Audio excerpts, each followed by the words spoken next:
friend. Cheers. Thanks for coming on. She returns to take some classes. Now she wears sunglasses 'cause it's a sunny day. Walks like she knows what she wants. Well, she knows what she wants now and gets her own way. That girl, she gets around, oh yeah. That girl travels around. That girl, she gets around, oh yeah. That girl travels around. What up, everybody? Welcome back to the Proud to Present podcast. My name is Colton. My guest today is Timothy Heywood. What up, man? What's up? Timothy Heywood is a singer-songwriter from here in the Valley. His band, the Fluorescent Souls, just released their first EP. Mm-hmm. I say they, but mainly you. You are the squad as of now. Yes. We can talk about more of it, but it's just me. The Fluorescent Souls is me. But yeah, man, freaking killer EP. You can get that on Spotify, iTunes, wherever you get your music. Big thing, Proud to Present podcast. Whether you're watching on YouTube or listening on iTunes, please make sure you hit that subscribe button. We got killer episodes coming every Monday, and we'd love to have you be a part. First of all, with you, man, right into it. You're the first one to play piano on the podcast. Awesome. Sounded great. Thank you. What song did you play for us? I played a little song I just wrote recently. That was the first time I've really played it for anyone. So, and I'm hoping to put this on my album and record it with more layers. But this is a song, I just wrote. I had some ideas and just kind of all came together this week. And I thought I'd give it a shot and just challenge myself and play it. It's called Red. Hell yeah. R-E-D. And you just in the lyrics, it's very cool. There's a lot of depth to your lyrics, and we talked about that even before we got started. And there's a lot of really cool stuff in there. We'll get to that as we get going.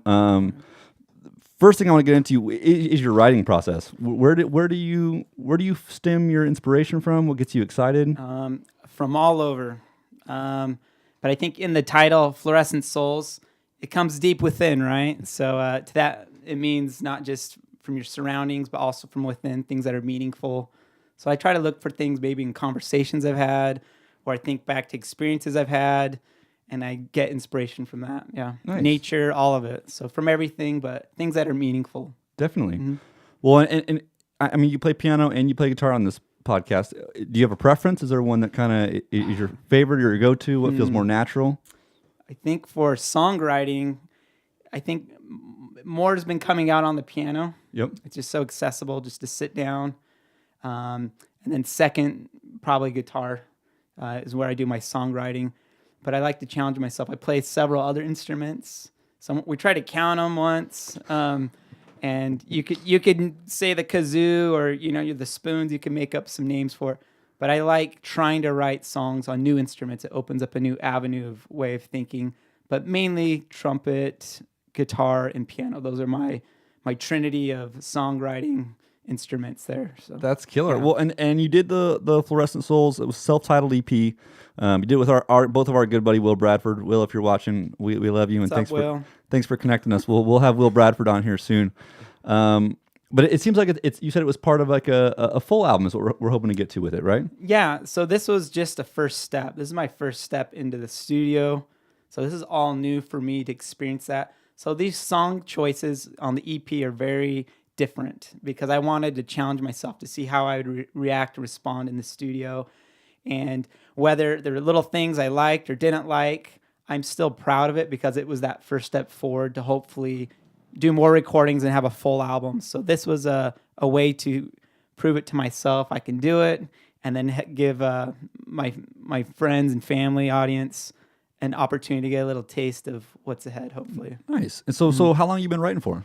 I think the first song, if we want to get crazy weird, I think when I was a kid coming out of the shower, I'd always hum a song and realized it was something I'm writing in my head. It wasn't something on the radio. So I'd always hear melodies in my head. But I think the very first song I actually wrote, like a full song, was in high school in my Rastafarian reggae phase. Yeah. I played trumpet and jazz, and I wrote a song called Rasta Beans. And it was a hit. We played it in high school, and everyone started singing and jumping around. So Rasta Beans was my first song in high school. Next time Timothy comes on, we're gonna get a request for that. We'll do it. I guarantee it. I'll have to grow out my dreadlocks. Yes.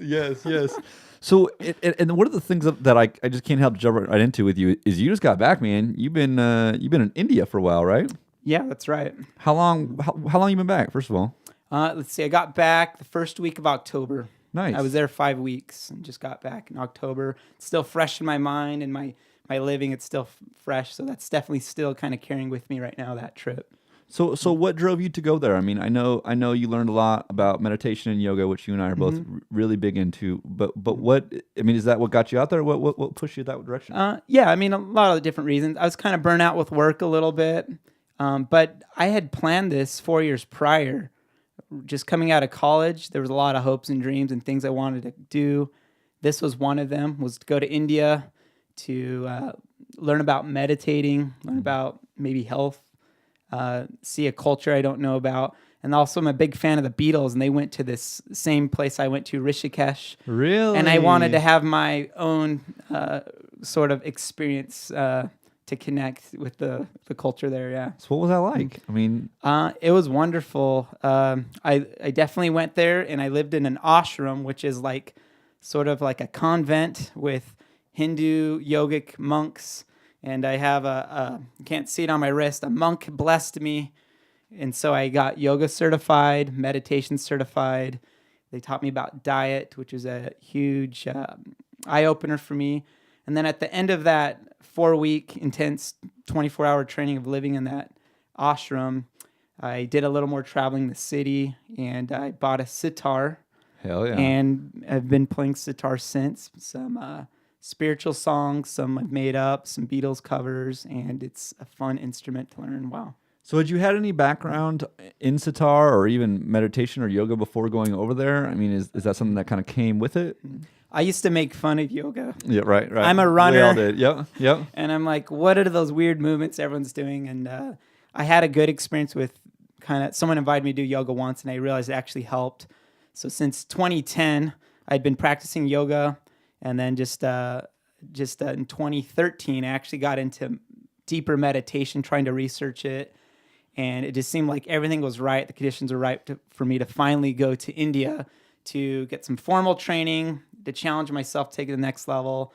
And it was a great experience. I'd recommend it to anyone. That's crazy. Did you have any reservations going over there? Did you have any anxiety going towards there? I mean, I don't really know. No, I was prepared and ready, and I was go. hungry for it, and I absorbed it all, kept a journal. So if anyone's interested, I'm happy to share thoughts about it. I even teach yoga today and at a gym or personally. So I'm happy to share just my insights, but to maybe inspire other people to have their own and share their own thoughts and about meditating, yoga, whatever. That's killer, man.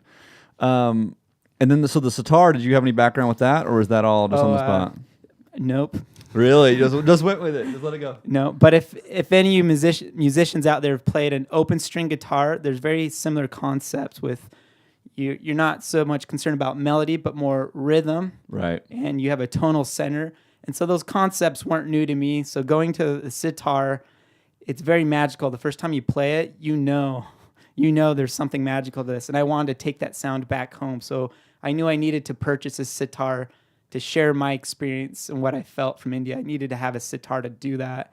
And I'm still learning, but I feel the classical style of Indian music is very complex. Right. So from a Western approach to it, I know there's still a lot I can learn from the classical style from India, but from an American Western style approach, I've already I feel pretty comfortable playing it. That's in front of crazy. people already. So did you write any music while you were over there? Did anything come to you, or was it more just a freeing of the mind? I was freeing the mind. But I have no doubt it's going to influence me for these next songs on this full album. You'll hear some vibey kind of things. And even on the EP, there's a song called Waves. Yep. So there's a lot of tonal, resonating kind of vibe sounds. So definitely expect more kind of influences like that.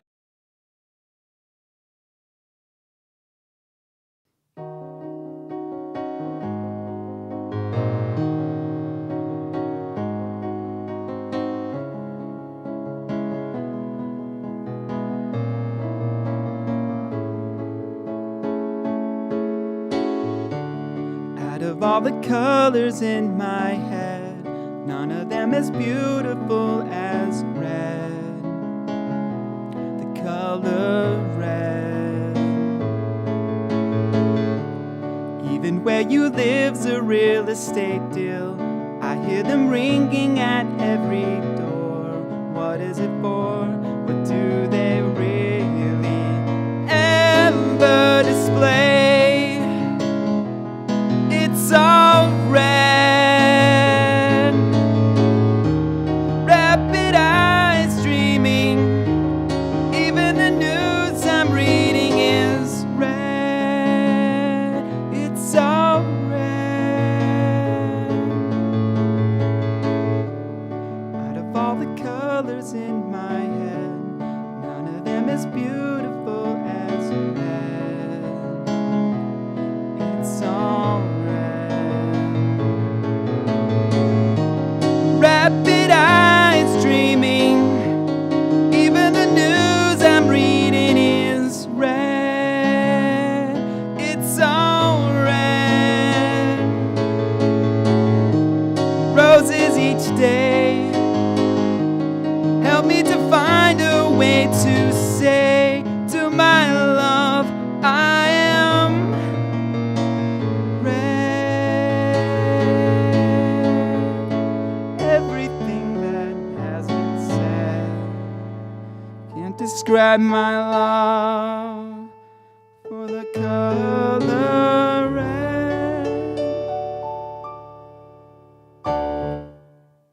And one of the things on your EP that I love, it's something that I've tried to do a lot, and then it just makes me hate Christmas, I feel like. But you have a Christmas song on there, and it's not just you have a Christmas song on there, it's phenomenal. Oh, thank you. It's phenomenal. So, what's that like? Is that hard to do? Was that something that just came naturally to you? So that was the first song on the EP I actually wrote. Really? Hell yeah. I wanted to give a gift to my family. Yep.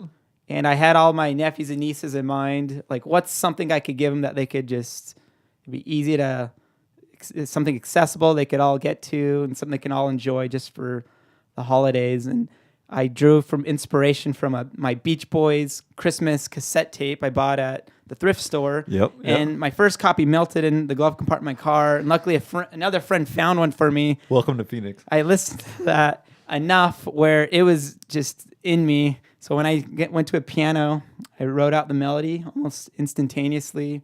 The next day, I listened to the melody and then added lyrics, and it just came out super quick. Sometimes that happens. Sometimes it takes a long time. But for that song, it just came out, and I think because I was thinking of I have to perform this or give this away, so I think that is a good way to challenge and push yourself to finish something quick. So I really wrote that song in 48 hours. And we recorded it in 48 hours as well. Wow. So that was the first song I actually recorded. So that's great. And did you play a lot of instruments on the EP? Was there a lot of people you had come in and help you? What was your...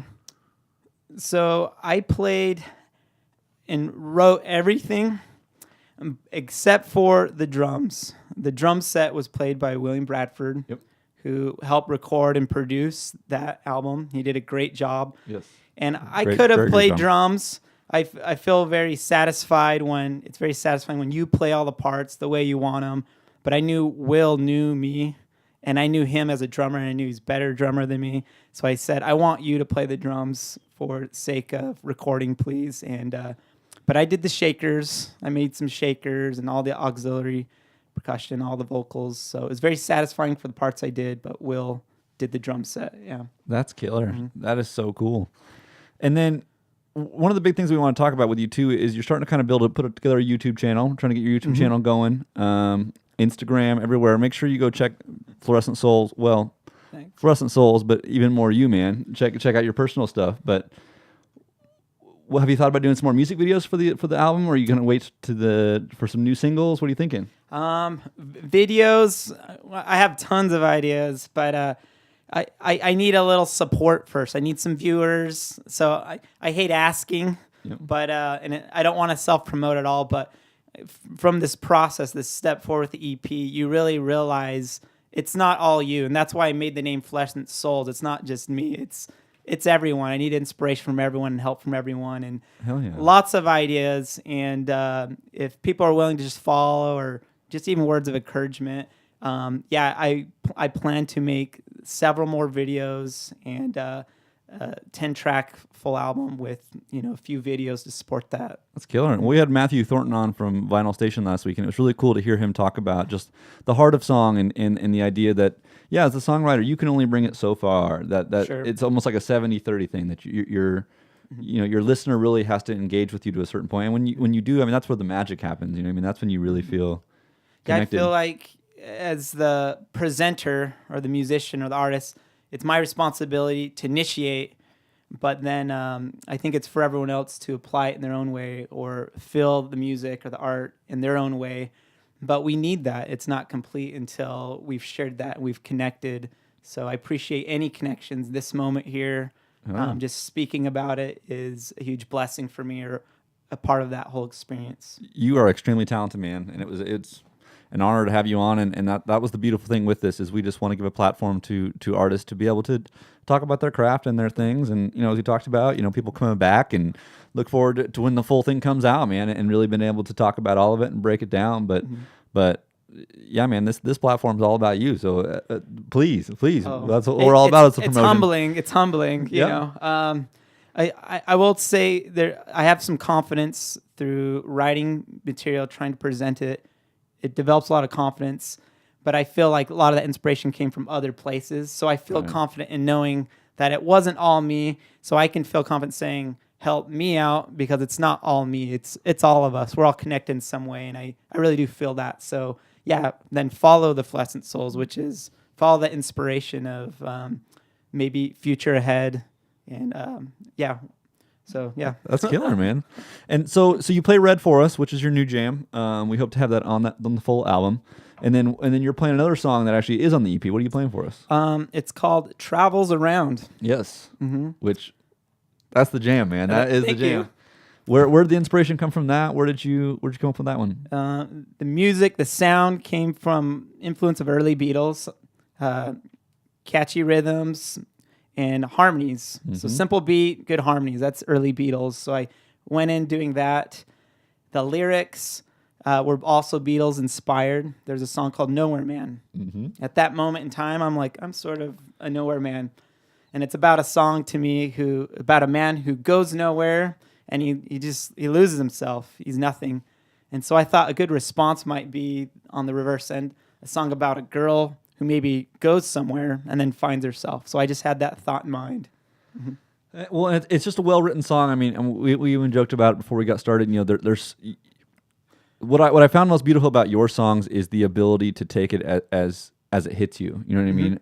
And there is the literal traveling side, but there are different ways that you can look at it. And to be honest with you, that's what's fascinating about, drew me into you. And even Red, I'm gonna give it away, y'all. Listen to Red and count R-E-D. The dude just writes it out. It's beautiful. And until you actually listen to it, you're not going to know what I'm talking about.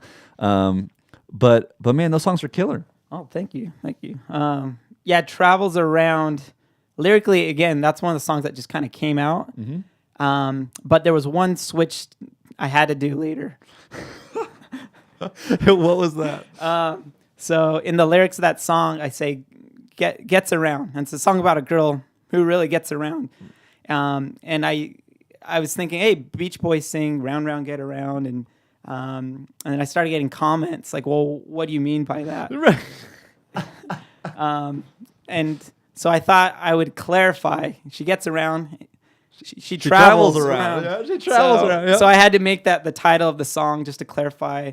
And traveling, you can travel within yourself. Yep. You have experiences in your own way. So whatever that means to you, or to that idea of a young girl maybe going on a trip to Europe or a road trip, whatever, finding themselves, you travel in your own way. So whatever that means to you. But I thought I'd kind of clarify that.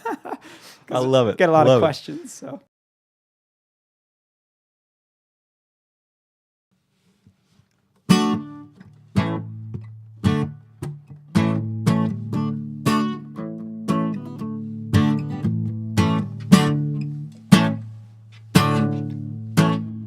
Girl travels around, goes by the sound of love in the breeze. It takes me 1 minute to know what she means. Girl packs a sandwich, loses some bags before she flies on a plane. Stops, thinks all about what she had gained. That girl, she gets around, oh yeah. That girl travels around. That girl, she gets around, oh yeah.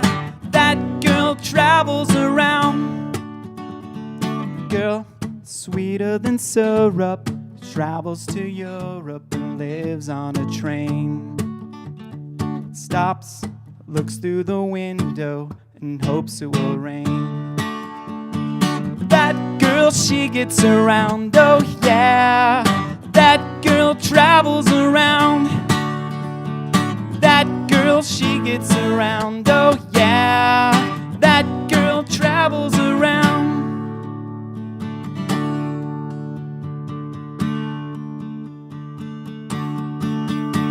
She returns to take some classes. Now she wears sunglasses 'cause it's a sunny day. Walks like she knows what she wants. Well, she knows what she wants now and gets her own way. That girl, she gets around, oh yeah. That girl travels around. That girl, she gets around, oh yeah. That girl travels around, around, oh. That girl travels around, around, oh. That girl travels Well, let's go into a bonus round, man. So we're doing we do a little bit of bonus round at the end. It's just kind of some fun questions about you, some things, just just some things that you wouldn't normally get asked on a podcast. Do you have a favorite venue or favorite place that you've played in front of people? Yes, the Valley Bar in Phoenix. I was there last night, actually. That place is beautiful. It's fun. So it just feels like home, but then it still feels like it's so cozy underground. Definitely. But the people there are really nice, that venue, and I've seen some really great bands there. So I've always felt honored to be associated. I played a gig there with William Bradford with his band, and that was a highlight for me. Sure. That's killer. Yeah, I saw Hyperbella there last night. It was like a neo soul night, and yeah, when you, especially on a weeknight when you get in there, it's just such a good vibe, such a good environment, and it just really gives to the artist. You know what I mean? Obviously, as the venues get bigger, they kind of can be a little disengaging, but I like the intimacy of the whole place, the restaurant, the games, and then the music venue side. It just feels very real and comfortable to me. For sure. Favorite dessert? Do you have a favorite dessert? Ice cream is the first thing that came to mind. Boom. It's my favorite dessert. Favorite food when it melts. It's my favorite drink. Milkshake. Favorite. Now, what's your flavor though? What's your jam? So I'm going more chocolate sites like Rocky Road or Chocolate Malted Crunch, Thrifty Brand, something like that. Probably Rocky Road. Oh yeah, I like it. What are you listening to right now? New stuff. I mean, I have a lot of my repertoire, but new stuff, new bands. There's a new band I like called the Lemon Twigs. I actually saw them at the Valley Bar and took a picture with them. Hell yeah. And they're starting to get big. So, see them now before they're too expensive or something. Before they're, yeah. So Lemon Twigs. I really like Father John Misty for his lyrics. Yes. They always get me thinking and kind of challenges me to think like an artist. Of course, I like kind of the whole vibey kind of music. So like there's a band called Temples. Okay. Or Jaguar Ma, or even Tame Impala. I know a lot of people have listened to Tame Impala. So I really like to go to those kind of bands for newer sound, modern sound. Nice. So what are some go-to artists for you? I know this is tough. I don't mean to tell you get your favorite artist, but who are your go-tos, man? You're having a rough day. We need to pick you back up. You know what I mean? Who are your guys? If I'm having a rough day, sometimes I just need Ryan Adams to sing me a song. Yes. And I just want to hear him do it. Yes. Even So I like Ryan Adams if I'm having a rough day. That's killer, man. That's freaking killer. Well, the big thing, please make sure you check out Timothy Heywood wherever you listen to your music. Find him on Instagram, find him on YouTube. Reach out to the artist, man. We had a lot of really great comments about our artists, to our artists, and to be honest with you, it's very flattering for me to get them, but it's the artist that we're here for. So make sure to connect with them and get it going. And like I said, show schedule, anything show coming up, we'll check your website at best place, Sure. Facebook.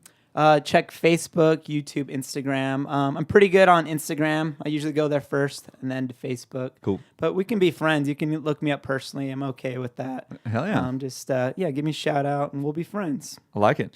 Proud to present playlist on Spotify. We put 3 songs from all of our artists on there. We'll have 3 songs from their EP on there.